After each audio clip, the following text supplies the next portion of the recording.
ইখলাস কাকে বলে? আল্লাহর জন্য কোনো কাজ, এটার অর্থ কি? ফুজাইল ইবনে আয়াজ রাহমাতুল্লাহ আলাই বলছেন, এটা স্পষ্ট আছে, আল আদকার কিতাবে আছে, আমি নিজে পড়ছি। তিনি বলছেন, তারকুল আমাল লি আজালিন নাস শিরকুন ওয়াল আমালু লি আজালিন নাস রিয়াউন ওয়াল ইখলাসু আন ইউআফিয়াকাল্লাহু মিনহুমা।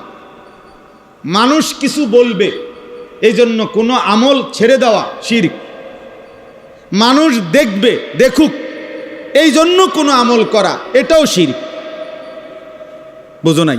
তারকুল আমাল লি আজালিন নাস, মানুষের জন্য ছেড়ে দিস। আমি নামাজ পড়লাম হইলে, আমি কোরবানি দিলাম হইলে, অথবা আমি এই দানটা করলাম হইলে, কিন্তু মানুষিনী কিতা কয় এই জন্য দিলাম না। তাহলে মানুষ কিছু বলবে বলে ছেড়ে দিল। আবার মানুষ দেখুক, কিছু বলুক, মানুষ এই জন্য আমলটা করা, এটাও রিয়া, এটাও শিরক। তাহলে ইখলাস কি? আল্লাহর জন্য হোক কি?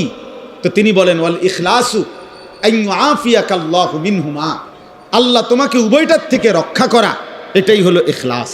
যে আমি মানুষকে দেখানোর জন্য করবও না, মানুষের জন্য ছাড়বও না। ছেড়েছিও তো আল্লাহর জন্য, করেছিও কার জন্য? আল্লাহর। ভালোবাসেছি আল্লাহর জন্য, বিরোধিতাও করেছি আল্লাহর জন্য।